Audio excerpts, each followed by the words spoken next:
BBQ and Son. Today we are cooking beef ribs on the Traeger with signature pellets. Pretty much. Today we're cooking beef ribs. This is a 1.5 kilo 3-rib unit, and we're just going to pull off the fat now. Some people say to remove the membrane off the back of the ribs. I don't like doing that. I find if you do that, then the meat falls off the bone. And I know tonight I'd really like to eat meat off the bone. So we're going to leave the entire back alone. Coming over to the top, got this layer of fat, and as you can see, silver skin right there. So it's going to take us about 10 minutes to dress this meat up. And yeah, we'll get on to that right now.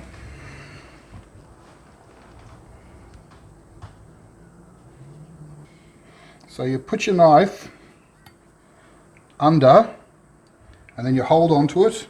Some people use paper towel. I find I can just pinch it between my thumb and forefinger, and then just with a slight angle on the blade, just pull it off.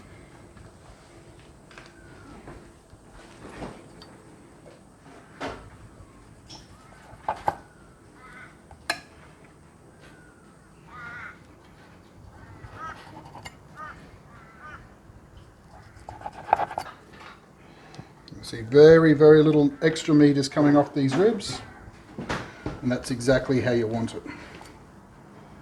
See?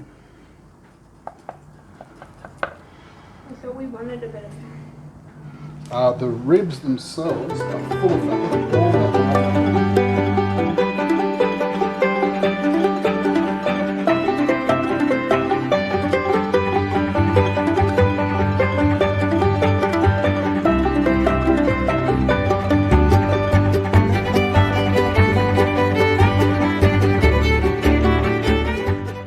The reason ribs are so good is because they're marbled. There's a lot of fat just running through the rib meat.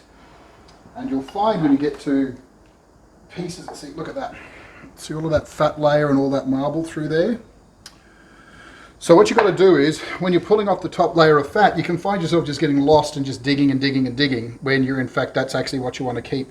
So I actually prefer to leave a little bit extra fat on, then take it off and lose all that goodness. So I'm just going to do another quick couple of these. I'm going to call that done. As I said, you don't need to take anything off the back. The back is all fine. And we've taken all of that surface fat off, and everything there is going to render. Now these ribs, when they cook, the meat's going to come in off the bone and they're going to puff up like pastry. It's fantastic.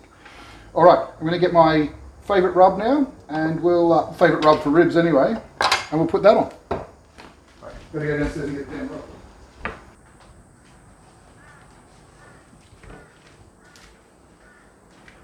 So this is about 100 grams of fat that we got off this piece of meat. Now's the time to apply the rub. I've got these two Jess Praley's Hardcore Carnivore rubs, which I found are really good, just again from Barbecues Galore, Australian store. One is the red, which is pork and chicken, and the other is black for beef. I actually find if you put just a little bit of the red on first and then add the black at the end, you get a really nice layered flavour. So as always, just put the meat down, Will, and you want to come up, you want to have an even sprinkling.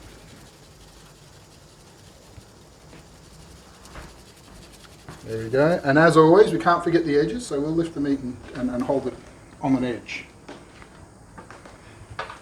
There we go. And pat it down. So put the meat flat, pat it. There we go. Now I don't use any binders. I find that they're not necessary on this sort of meat because it's wet. This stuff just seems to stick to the meat. All right, so we've got the other three sides meat. Yes, there we go.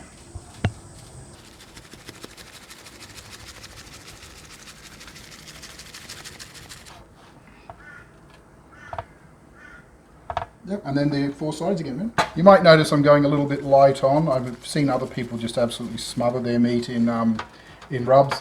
I find, I mean, look at the thickness of those ribs. They're what, an inch? Yeah, inch and a half? Yeah. And so, you know, as opposed to a brisket, which can be, you know, several inches thick, I just find you can over rub ribs quite easily. So there's the finished product. We're going to put this in the fridge now for about 30 odd minutes while we prepare our smoker. We're going to get it up to temperature, and we'll do that next.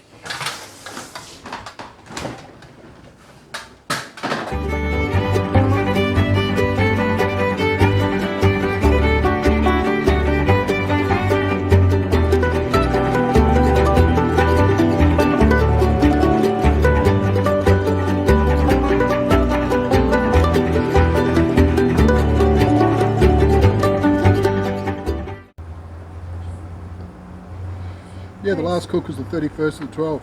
26 star. You've got me slipping. You have me slipping.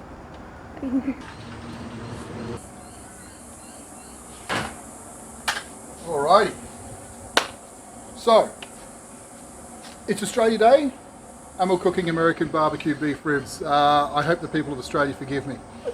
Unfortunately, it's been like, man, 26 days since I've done a barbecue, and I'm getting the shake, so I got to get onto this. I got to get some ribs. So they've been resting in the fridge for about 30 odd minutes. What we're going to do is, you want to get the water pan on? So we're going to add a water pan to our Traeger because I find it's good for the humidity and keeps the water up. So I boil the water first, of course. I like a big open mouthed container. Alrighty, so you want to put the ribs on? You want me to? Okay. Alrighty. Always put your meat side rib down, just in the middle of your cooking area. We have set our objective temperature to 135°C. The cook today is 3 hours at 135, do nothing. Then we're going to open her up and give her a spritz with just water at the 3 hour, 4 hour, 5 hour mark. At 6 hours, well, from 5 to 6 hours, we're going to check tenderness and consistency. And at 6 hours, if they're good, we're going to pull them off, wrap them in paper, put them in the old esky for a rest for an hour, and then eat. So today's planned is a 7 hour cook. You'll see how we go. It's been 3 hours. Let's see how we're going. I've got a spritz here, which is just water. The point of the spritz is not to add any more flavour. I'm very happy with my rub and everything. The point of the spritz is to slow down the cook and just make it take a little bit longer and add a little bit more bite to the bark, a little bit more firmness to the bark. Let's check it out. Oh yeah. Oh, yeah. We're just going to wet that all down.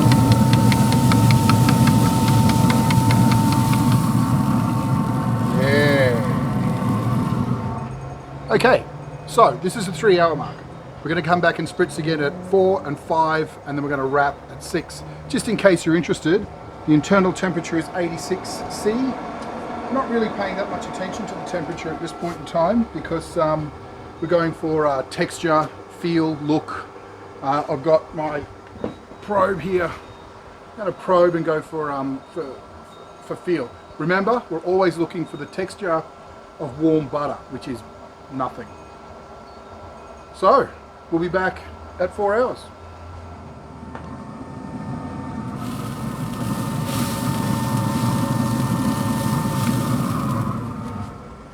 So that was our second spritz, and it's about the 4 hour mark now. So we're going to spritz again when it's 5 hours.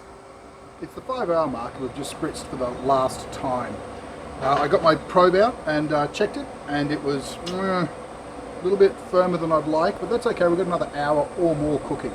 Remember, you can just keep cooking. It was only 90 degrees, so we've still got 5 more degrees to play with. Well, we'll come back in an hour and see how we're going. Yep. It's been another hour and 10 odd minutes. So that's now 6 hours and 10 minutes total cook time. Let's check. Well, it's looking the business anyway. Oh, and it feels soft and it jiggles. And it is absolutely tender as. That probe is going in there with almost no resistance. Alrighty, so at this point what we're going to do is wrap it for an hour so it can rest. Yes, please.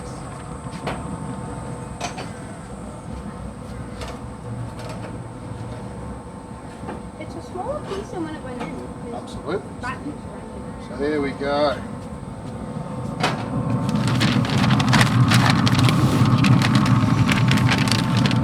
I think I need better butcher paper, but it's all I have. So here we are. I thought we were going to So spritz the it. plan is now, no, you don't spritz before it goes into rest. So what we're going to do now is we're wrapping it in butcher paper and not foil, so it can do a little bit of breathing and the bark can stay nice and firm. We're then going to wrap it in a towel, just an old beach towel. Right. And then I'm going to put it into a preheated esky.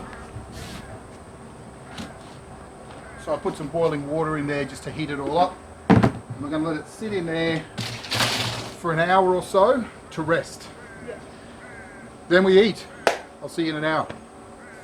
The moment of truth. Have they rested properly? Well, I can't see how they can't have rested properly. But have they rested how we want? Is the real question. You can sit down there if you want. Thank you. All right.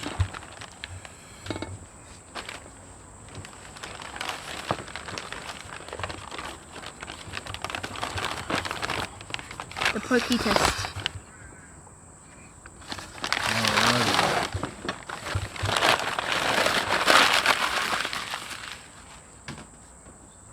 The rub worked really nicely.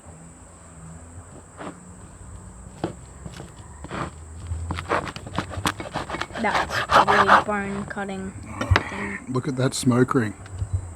See that smoke ring? Can I take a bite? Sure. Thank you.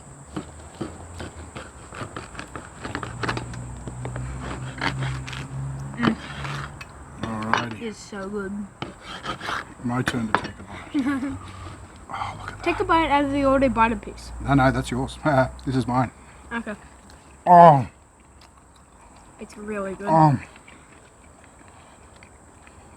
look at that. Look at that juice. That juice just pouring out of there. Perfect. Oh. Oh, wow. Well, there it is. We got some barbecue sauce. I'll put that on it. Chippies, coleslaw. We've got some cornbread as well. The missus made some cornbreads. Look at this. Look at this. Beautiful cornbread. I'll take the top. We are in for an absolute treat. Look, thank you for making beef ribs with me today. I've had a lot of fun, and I know I'm going to enjoy this meal. So, look at this. Let's just have another bite before we go. So there it is. 7-hour, 10-minute cook. They were resting for an hour and 10 or 15 or so. Beautiful, beautiful. Look at that. You've got that bark, which is nice and firm. And the meat just comes apart. Look at that, see? Look at that. And I guess your wish has been granted. You can eat it off the bone. Eating it off the bone, fantastic. Look, you guys have a good night. I know I am. And it's good night from me. Good night from me. Bye-bye, guys. Bye. All right, I'm going to put some sauce. There you go. That's your plate. Thank you.